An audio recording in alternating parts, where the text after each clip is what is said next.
Good morning, fourth grade. It is Mr. Romano here, 4B teacher for Syracuse Academy of Science and Citizenship. I'm coming at you with Chapter 18 of our Read Aloud series, Holes.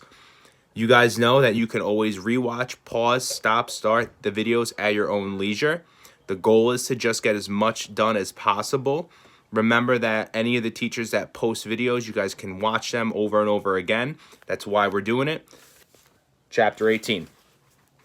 The next morning, Mr. Sir marched the boys to another section of the lake, and each boy dug his own hole, 5 feet deep and 5 feet wide. Stanley was glad to be away from the big hole. At least now he knew just how much he had to dig for the day, and it was a relief not to have other shovels swinging past his face or the warden hanging around. He dug his shovel into the dirt, then slowly turned to dump it into a pile.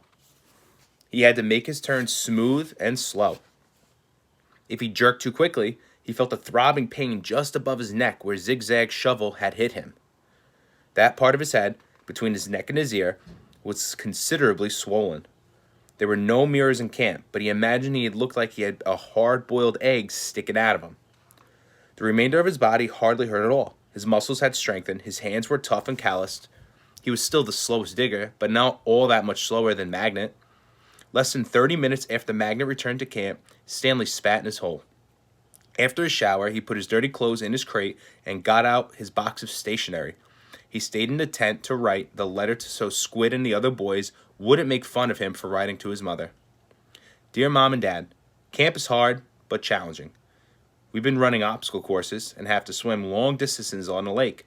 Tomorrow we learn. He stopped writing as Zero walked into the tent, then returned to his letter.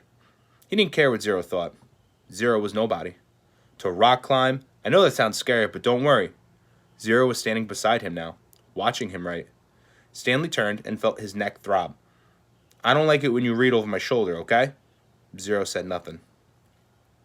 I'll be careful. It's not all fun and games here, but I think I'm getting a lot out of it. It builds character. The other boys, I don't know how, said Zero. What? Can you teach me? Stanley didn't know what he was talking about. Teach you what, to rock climb? Zero stared at him with penetrating eyes. What? Said Stanley.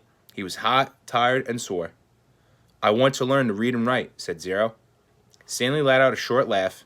He wasn't laughing at Zero. He was just surprised.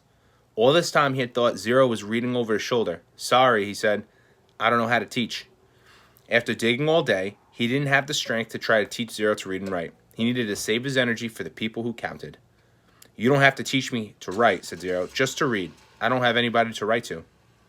Sorry, Stanley said. His muscles and hands weren't the only parts of his body that had toughened over the past several weeks. His heart has hardened as well. He finished his letter. He barely had enough moisture in his mouth to seal the stamp and envelope. It seemed that no matter how much water he drank, he was always thirsty.